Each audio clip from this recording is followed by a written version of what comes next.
Hello? Hello? Hello? Yeah, Yeah, see. Can you hear me? Yeah, I've got you clearly, yep.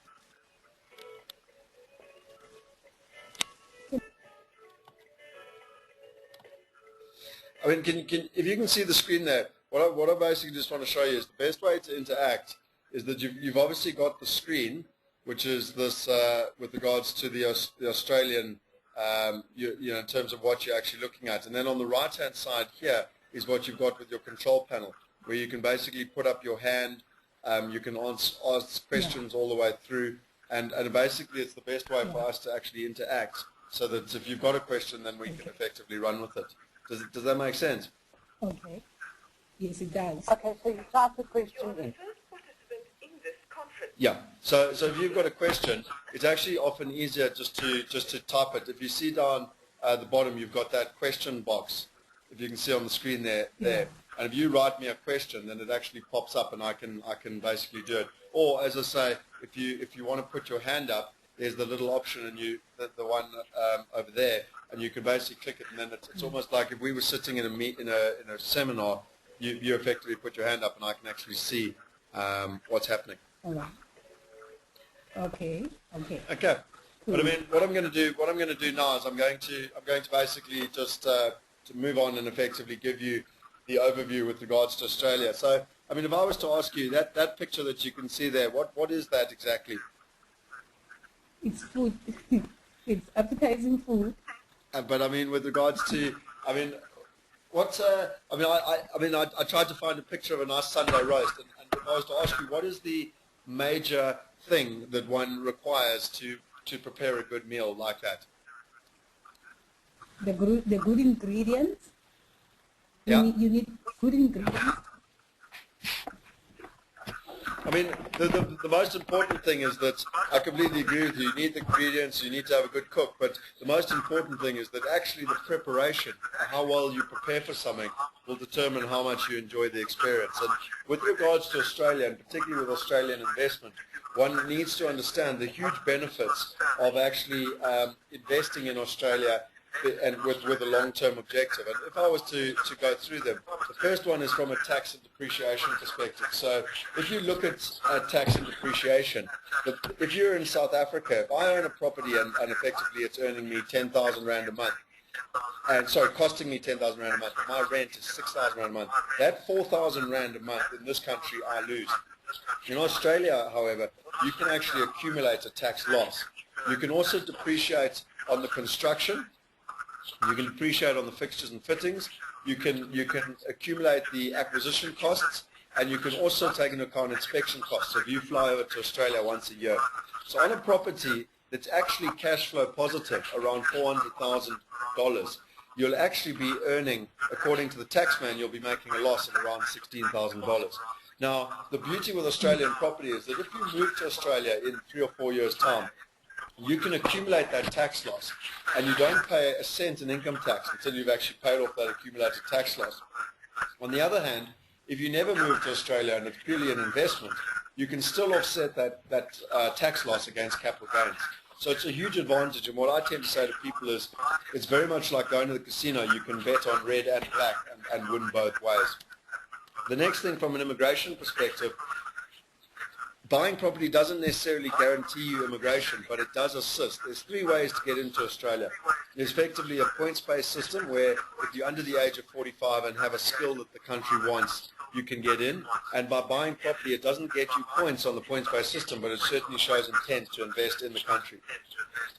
Secondly, with regards to the business visa, if you were going in on a business visa, it can be one of the 3 things that actually assist you with regards to getting into. One of them is you've got to invest $150,000 in the country. You've got to live for 2 out of 4 years, and or you've got to hire an Australian. Now, if you've bought a property, then that can constitute as part of your $150,000. So it does assist you with immigration. And the third way to get in is a buy your way in visa. And that basically you need to invest in the region of 1.2 million Aussie dollars, which is about 10 million rand. And again, with regards to the investment of the property, it assists with that. The third thing that's very important is from a credit rating perspective. You know, I use a personal example of this. I lived in London for 9 years. And when I actually came back to South Africa, I easily got credit with regards to a mobile phone, car finance, etc. And the reason I did was I owned a number of properties here.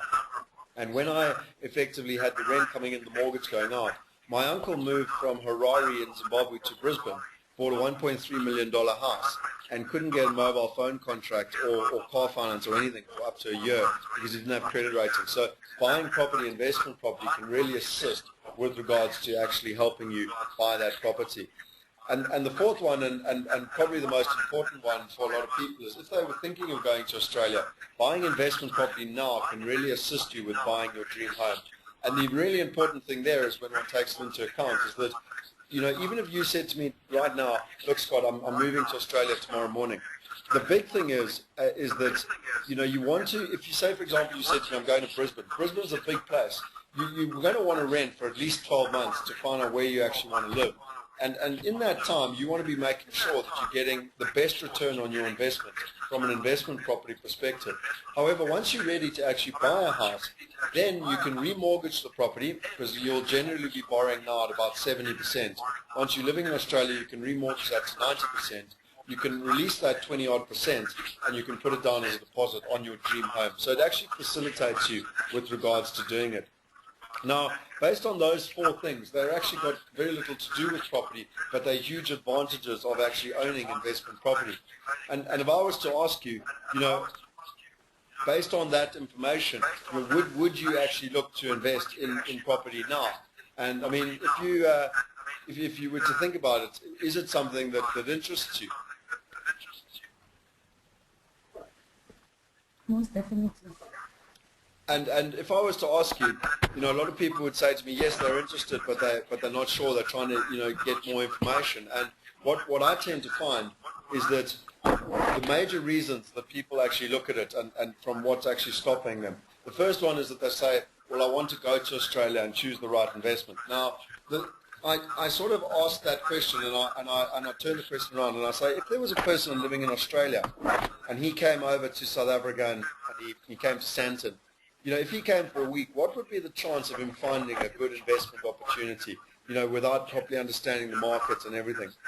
And what we basically offer is that we've got partners on the ground in Australia, and that's what they do full time. They've been around since 1987. They completely understand the Australian market. They understand where the growth is. They've got a full investment criteria in terms of population growth, infrastructure growth, shopping centres, schools, places of work, because those are all the most important critical elements to making sure that you're buying the right investment property in the right area. And really, that for me is one of the most important things when one's actually trying to choose an investment.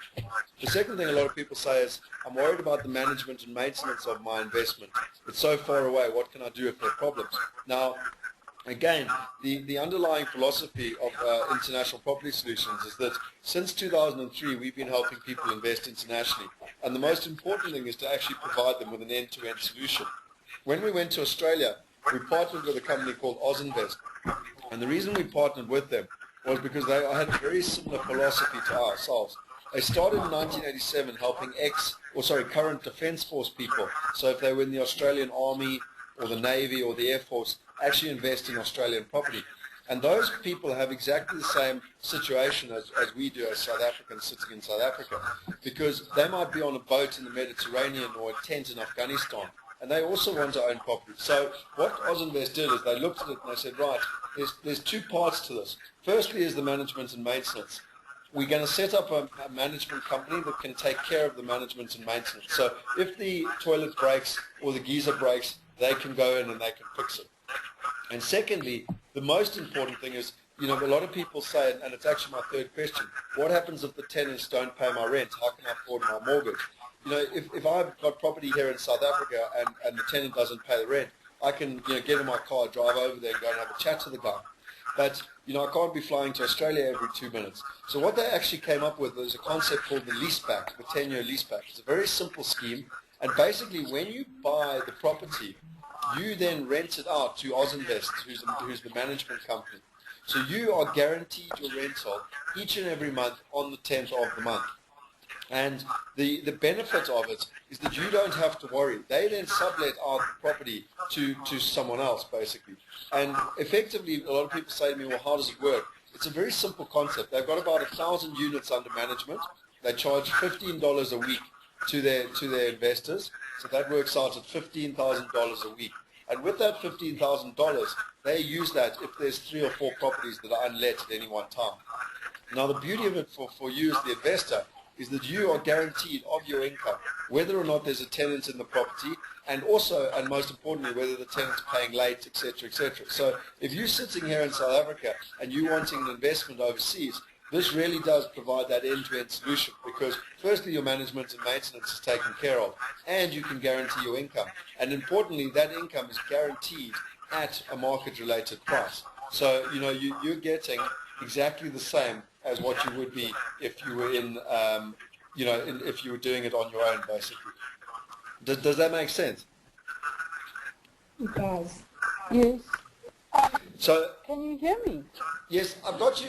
It's very, very light. It's Athalie. Dolly. It's Athalie speaking. Can you hear me? Yes, I've got you clearly. Yep. What is Oz Invest's fee for doing this? $15 a week. $15 a week. Yeah. But it doesn't make sense if that is their fee to the investor. Yeah, so basically, I've got a cash flow a little bit later that I'll go through with you. In Australia, okay. it's standard practice for the management agent to charge 8%. So in South Africa, we generally charge between, I don't know, sort of 10 and 12.5%. In Australia, so they charge the management fee of 8%, but then over and above that, for the leaseback, they charge $15 a week. And the $15 a week, that covers if there's ever a tenant not present. 100%. You basically, the beauty is that before you buy the property, you sign a tenancy agreement with them. So they are your tenant, and they pay you each and every month on the 10th of the month. It's then their job to go out and find a tenant to actually make sure that they're not losing money. And that, for me, was the most important thing. I understand that. Yep. I understand that the investor enters into a tenancy agreement with Oz Invest. Yep. Right? And when is that their fee? The $15 a week, that covers expenses to maintain the property and if there isn't a tenant. And yes. Over and above that, there's an 8% fee. And how is the 8% paid by the investor? When is it paid? Well, it's paid exactly the same as if you owned a property here in South Africa. So if I own a property here in South Africa and I'm just going to, for simplicity's sake, say that my rent is 10,000 Rand a month, what the agent will do here in South Africa is they'll collect the money and then they'll deduct their fee and then they'll pay you the difference. Does that make sense? Okay. Okay. Do you have a copy of the agreement that I, as an investor, would have to sign with them to email to me? Yep, I can send that through to you. I'll just make a note of that. Okay. I'll email it through to you. I mean, with regards to that, it's the most important thing, and it was when I was in Australia last year that the penny dropped. Because when you're dealing with a general developer or even an estate agent, they'll always promise you that a certain area has good rental demand, etc., etc. But the most important thing with Oz Invest is that they put their money where their mouth is. And what I mean by that is that they help clients invest in property, but they do all their research and they say, right, this is the best area for X, Y, and Z reason. When someone buys, before they actually buy, they sign a tenancy agreement with Oz Invest. Now, if when that property is ready and they hand over the keys, there's no tenant, the investor does not lose money. Oz Invest loses money. And it's a fantastic safety net to make sure that they are doing their research and that they're helping people invest in the right areas and giving them the right information. Do you have any references from South Africans who have gone into this with Oz Invest in the past? I do, and I Or can definitely send some through to you. We've helped a number of people invest, so I can certainly send you through some references. okay. Okay, so if I continue on, I mean that third question in terms of what happens if my tenants don't pay the rent, that very much has been looked at and basically provided a solution. And the fourth one, with property, I believe there's three variables. You basically got your income, you've got your interest on your mortgage, and then you've got your capital growth. Now in this scenario, you're actually fixing your income and you're getting a market-related rental. So when it goes up, you too, your rent goes up. You can fix your interest rate in Australia for 5, even up to 10 years. So you can fix your costs and you know exactly what your costs are. And the third one with regards to the capital growth is that is where we're doing the research and working with you to make sure that we're buying in the areas with regards to the best capital growth. And the important thing is that you can actually buy property in Australia now that's cash flow positive from day one in these high growth areas. So if one looks at why you should and what's actually happening with regards to the Australian economy, firstly, there's three things that I believe. You've got the economy, you've got the fundamentals of the Australian property market, and then you've got the immigration factor. And I'm going to go into the economy and the fundamentals in a little bit more detail. But with regards to the immigration factor, over 2 million people every single year apply to immigrate into Australia. They only let in 177,000 people. And they basically get in based on two things. They either have skills or they have money. It's that simple. So the Australian population and the Australian economy is just getting stronger and stronger and stronger. And that for me is a very important one. And when you actually look at the economy, you can see this graph here, which basically outlines what's actually happening in terms of the world economy. And most importantly, the impact that China is having with regards to the world's growth. So you can see there that you've got the OECD countries, and you can actually look at their growth.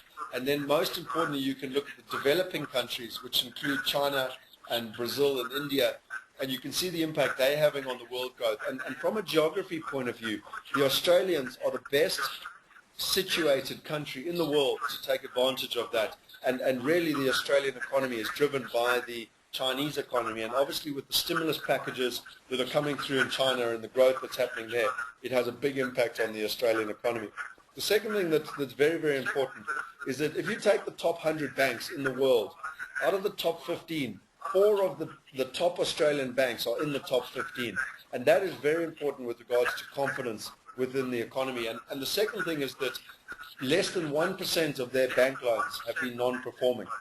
So basically, the Australian banks are in quite a similar situation to South Africa, where they weren't allowed to invest overseas. They didn't get caught up in the subprime crisis. Yes, liquidity has been difficult, but the most important thing is that their banks are very solid, basically. And then one looks at it, and this graph here really understands and explains the difference in terms of what's happened in America, the UK, and Australia. When you look at America, the big blue line over here is effectively on the left-hand side for the US. That is the extent which the American government has dropped their interest rates. But the problem that you've got is that the US, the banks haven't passed it on to the man in the street. You can see that the UK has exactly the same problem. But Australia has dropped their interest rate from September 2008 to February this year. They dropped their interest rate from 8.75 to 3.25%. And most importantly, they actually passed that on to the individual in the street. And it's really had a big impact with regards to affordability. When you look at the Australian market as a whole, the 100-year average for Australia is 8.7%. So the property market has grown on average for 100 years at 8.7%. In 2007, 2008, it was 12.3%. The property market also grows fastest in the coastal regions, and also residential property constitutes 2/3 of the total property value. And something that I find very interesting is that in South Africa, the land component will generally constitute between 30 to 35% of the total cost. In Australia, the land component is as high as from about 50 to 65%. The other thing is that 64% of people own their own homes, but by 2050, that's actually going to change to around 50%. So there's more and more tenants coming into the market. And then lastly, if you're looking to invest in Australia, there's a regulation there called the FIRB, which is the Foreign Investment Review Board. And that can basically, it basically regulates that as as a foreigner effectively, you can only buy new. So it has to be new from the developer. Either it can be land, or it can be a house, or it can be an apartment, but it has to be new from a developer. So that is the only contingency as a foreign investor that's actually looking to invest in property there. Then in terms of the fundamentals, when one looks at the difference between America and Australia, in America, the reason the property prices have fallen so dramatically is that there's a major discrepancy between supply and demand. In America, there's roughly about 1 million homes where the supply has outstripped the demand, and that is the reason that they've got themselves into trouble.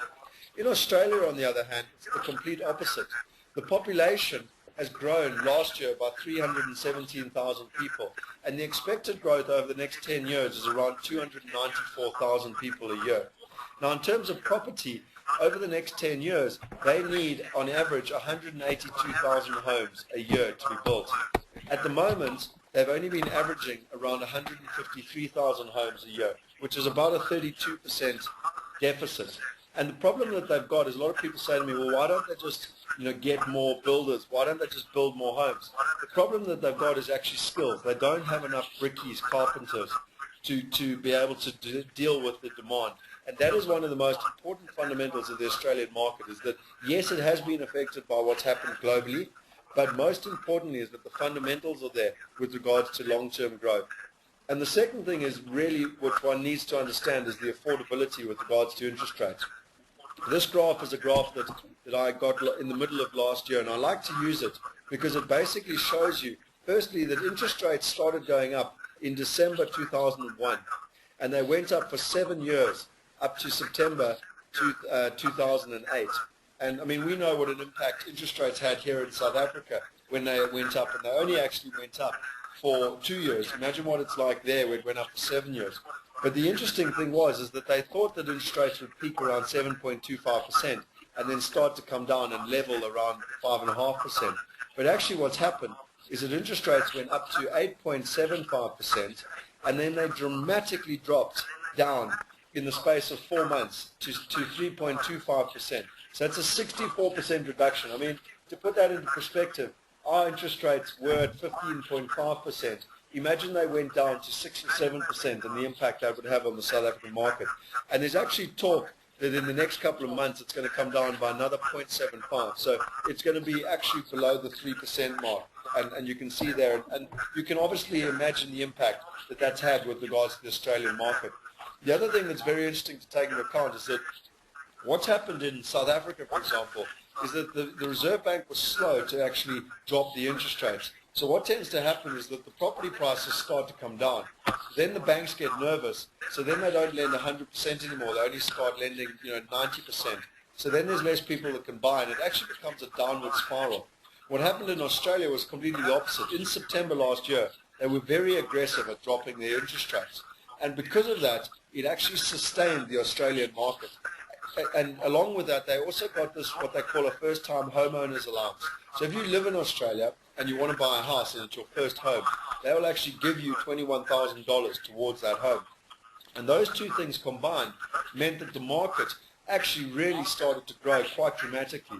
And because of the supply and demand, there were problems actually because the demand could not keep up with the supply. And it's one of the reasons that the Australian property market is actually leading the way in terms of the global recovery, certainly with regards to the affordable sector, which is the affordable sector is from about $300,000 to about $500,000. And that's where the average Australian earns from about $45,000 to about $65,000 a year.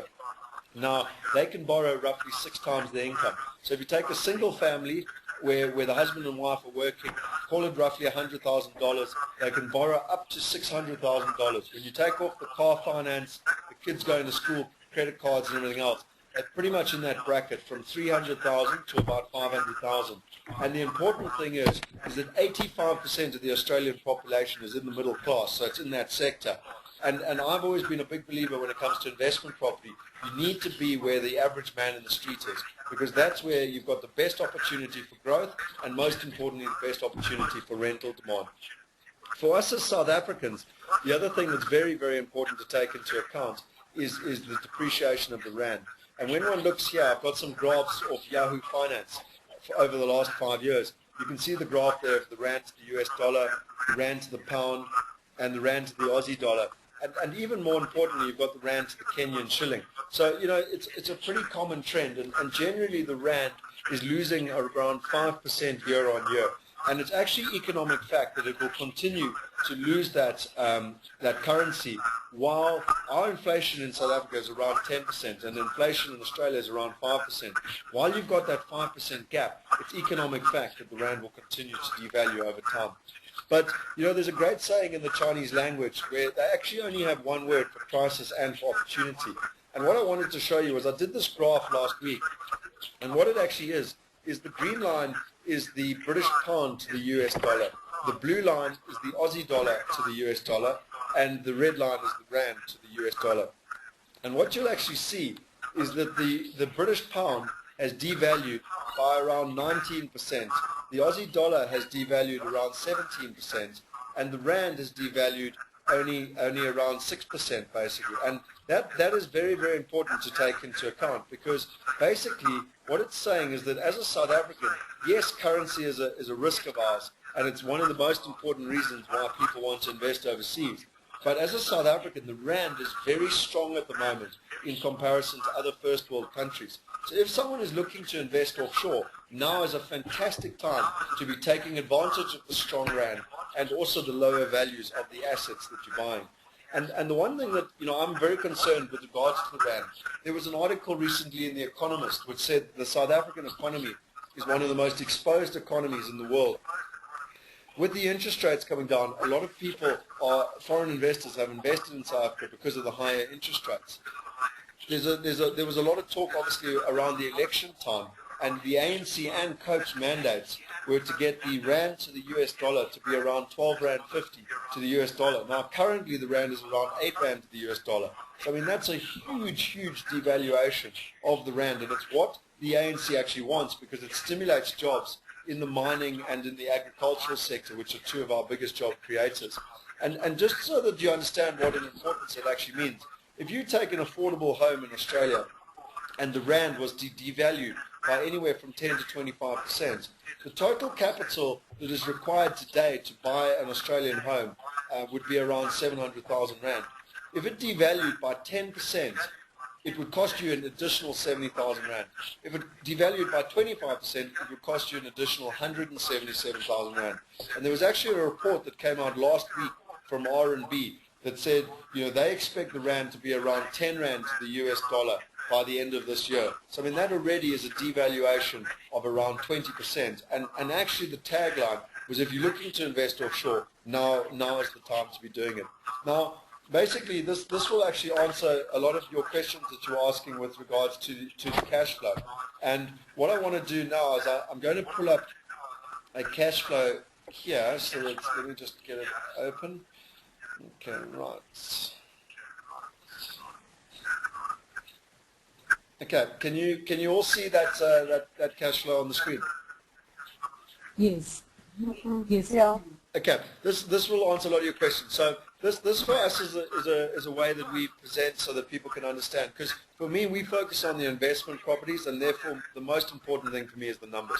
So the first thing that one needs to look at is actually that the mortgage that one's getting as a non-resident is around 70%.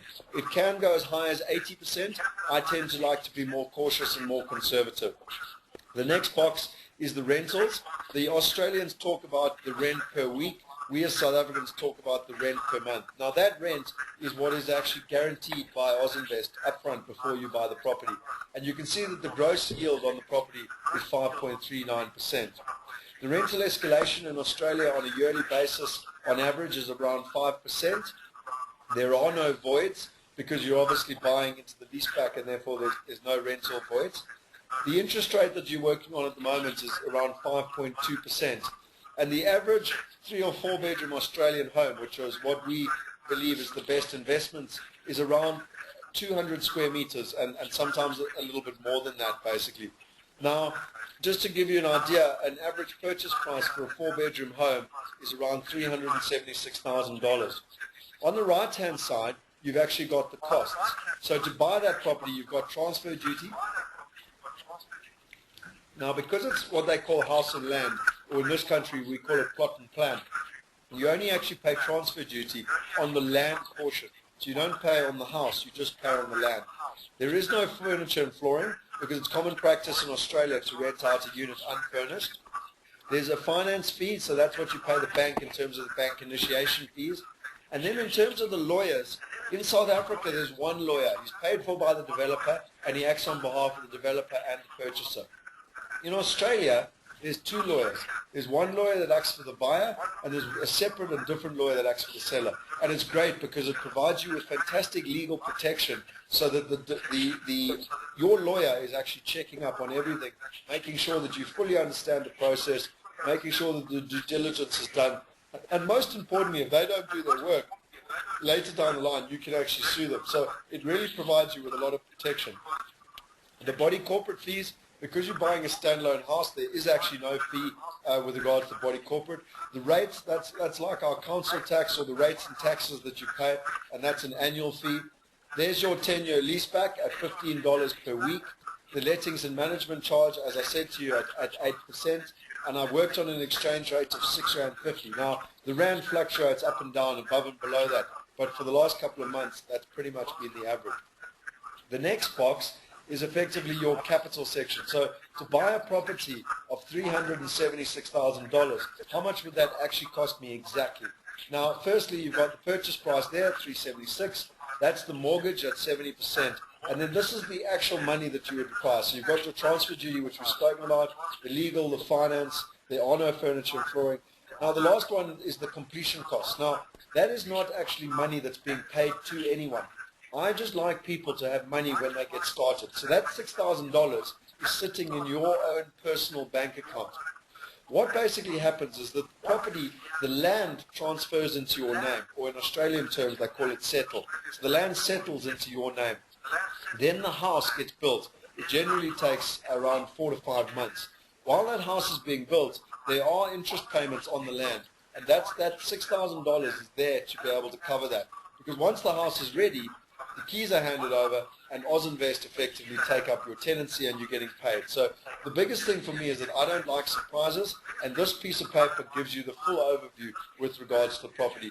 And then the last box is obviously the 30% deposit. So to buy that property will cost you $129,000 in total. So that's your deposit plus all your costs.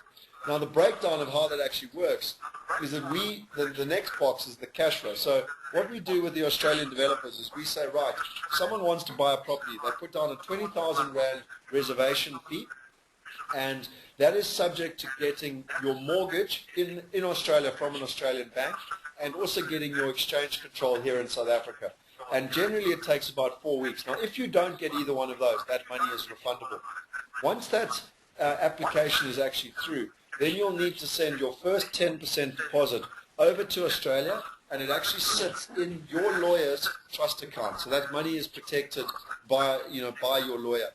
Then when he's actually ready to settle on the land, and it depends on different projects, but if you take an average of 2 to 3 months, he will basically get hold of you and say, right, I'm ready to settle, or in South African terms we call it transfer on the land, and at that point you will need to send the remaining 20%. And then lastly, the land will transfer into your name and the house will be built, and then there's some costs which are actually due in terms of the transfer duty, etc. So that just gives you that these blocks here give you a timing of exactly when that money is due, and it also gives you the rand component of when the rand would be due based on R6.50. The next box for me is the most important box. And you'll actually see here, this is your income statement. You'll see that you've got your rental income. Sorry, Loretta, I see you put your hand up. All right. No, okay. Yeah, I was wondering, is it possible for you to email me this estimate so I could also look at them later? Sorry, say that again? Is it possible to email me this estimate? Yes, no, I'll email it to you after when we're done. Thank you so much. And to Anthony as well, please. Yes, no, I'll send it through. The most important thing for me is that when you look at the income statement, you can actually see that you've got your rental income there, and this is for the year, so it's an annual based. You've got your income minus all your expenses, and I've even included in there what they call landlord protection insurance. So it's quite important in Australia to take out insurance in case you have any problems with the tenants, etc. So I've put everything in there basically, and most importantly, you'll see that the property is actually cash flow positive from day one. You can all see that, yeah?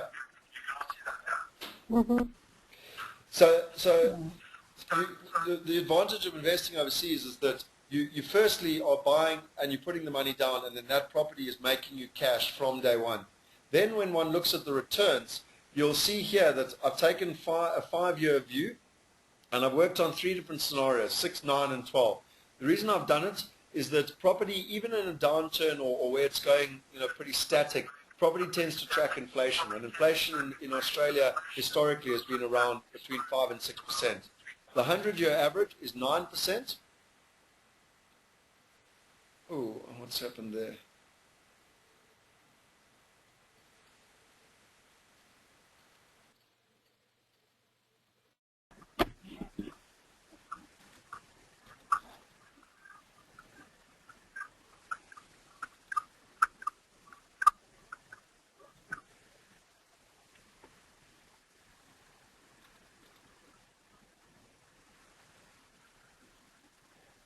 Hello?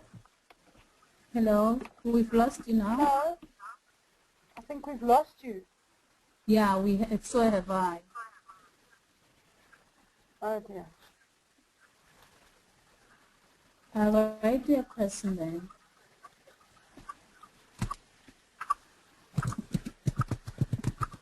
Stop.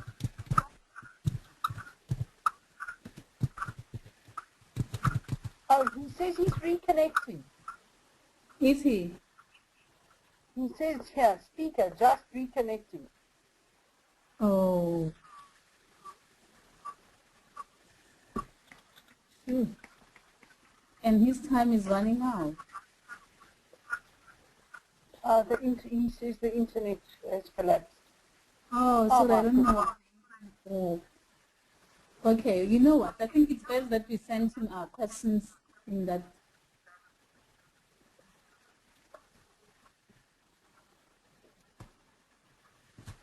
You can't move the spreadsheet.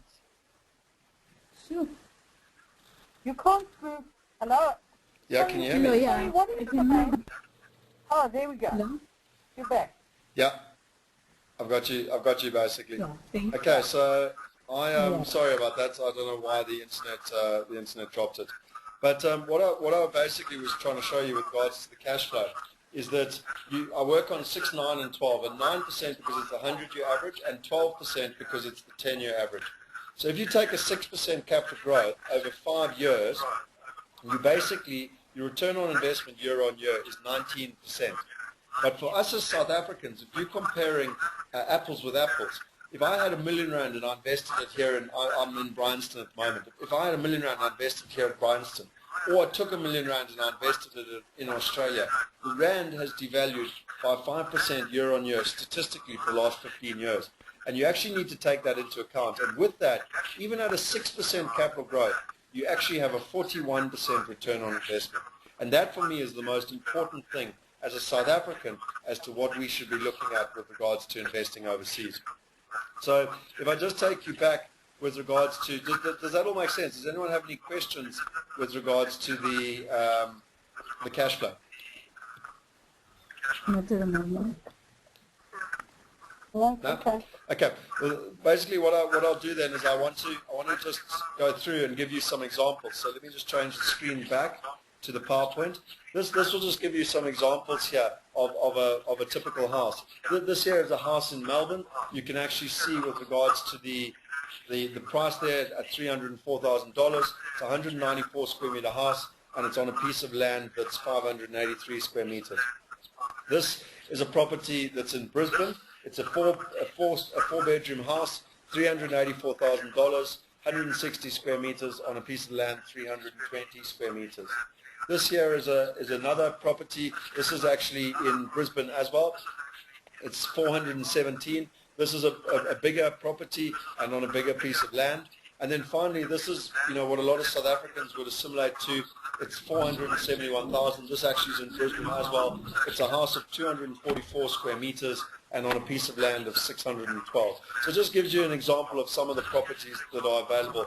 And then lastly, this is a double-story home. This is your entire home here, standalone. It's a double-story. It's actually in Brisbane. Towards the Gold Coast, so down near the beach, effectively. It's $474,000, 197 square meters, and on 313 square meters of land. So it just gives you an idea. And the one thing for me that's very, very important to take into account is the quality of the finishes. The Australians and the builders and carpenters and everything have a very high quality of finish. And this is a good quality, affordable home, and it has really, really good quality finishes that one can expect in the property, and I think it's something that's important to actually take into account. Okay, so if we're looking here, so I'm just trying to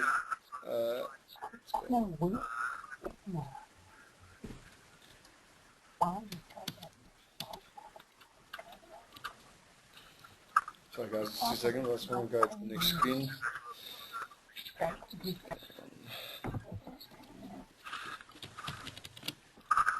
Okay, so if I look at it, basically finishing off, there's three major fundamentals that one needs to look at before one's investing in an area. And as I've been through, what I believe the three most important things are, you need to know where to invest. You need to know where the best capital growth is, and that's what we can actually assist you with.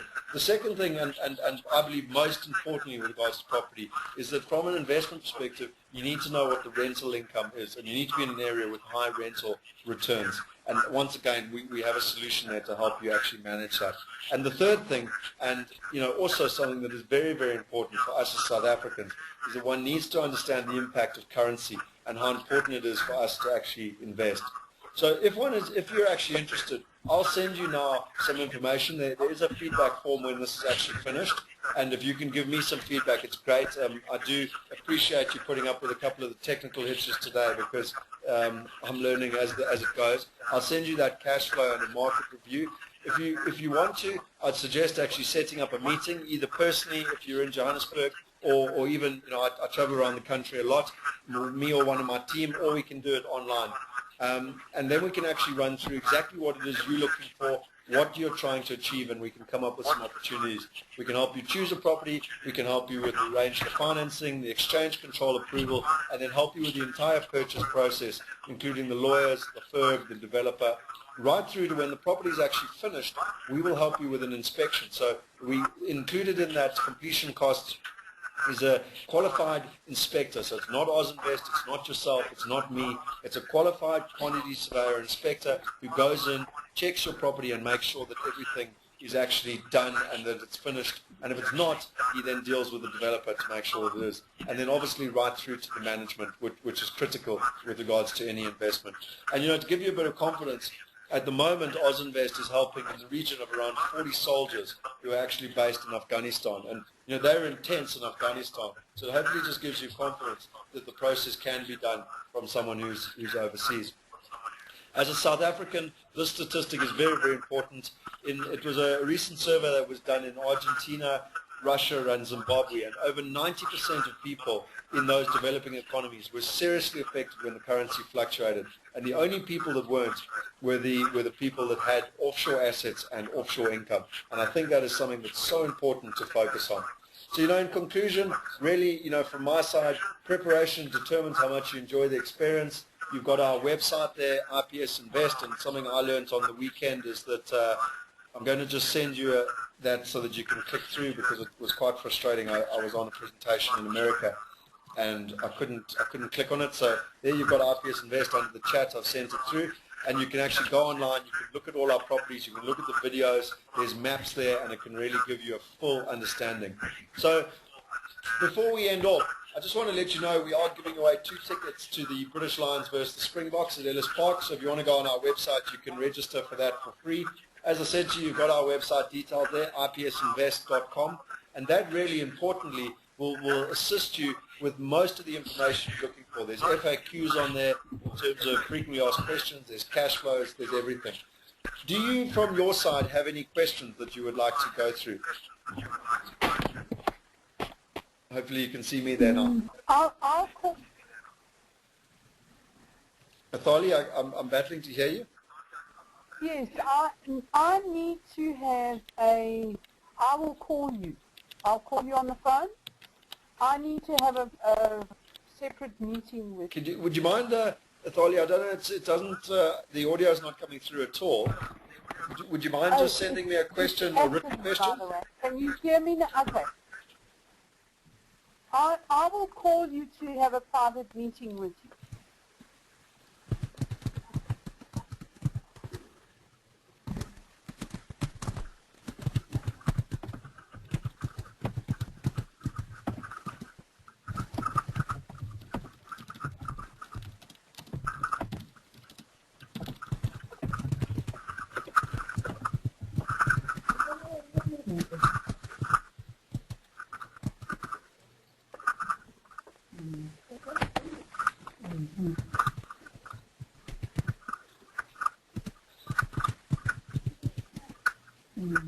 Narata, I don't know what's happening. The voice is not coming through. If you guys can hear me, I'd suggest if you can send me a written question and I can answer them. Yeah. I'll send you a question.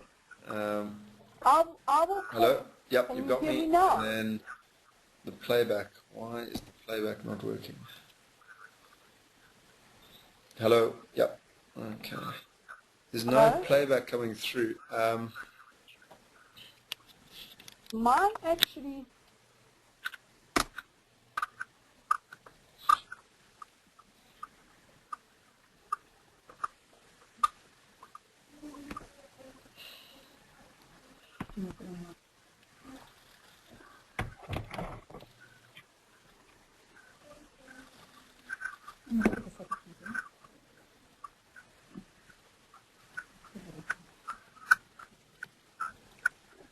Guys, I don't know why, but your questions are not coming through at all. Can you? I have emailed you a Is question. there no chance you could just write your questions?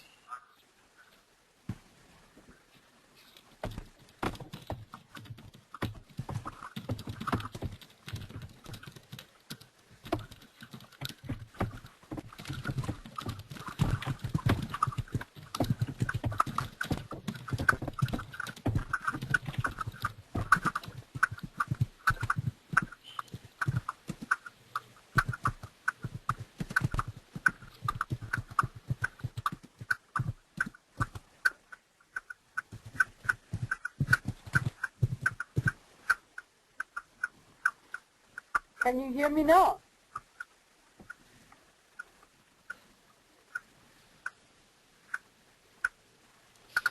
Oh.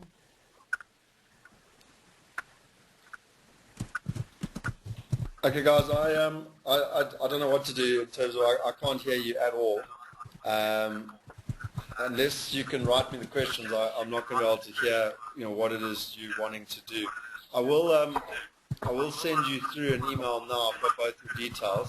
I will send you an email with regards to both that cash flow and a market overview, and I'll also send you some examples of some properties. So it's an email that will hopefully give you a good example, a good viewpoint with regards to the property.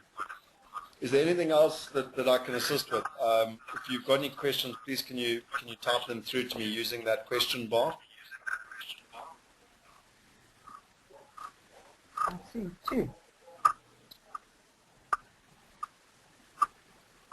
Okay, I can see you guys are talking. Thank you too, Talking, but I can't hear anything. So I'm going to log off now and restart my machine and see if that will be of assistance. I just want to thank you very much. Hopefully it's been of value to you. And if you've got any questions, please give me a call or follow up on email, and we can hopefully have a meeting and we can go through it. Thanks very much for your time, and I look forward to chatting to you in the future. Cheers.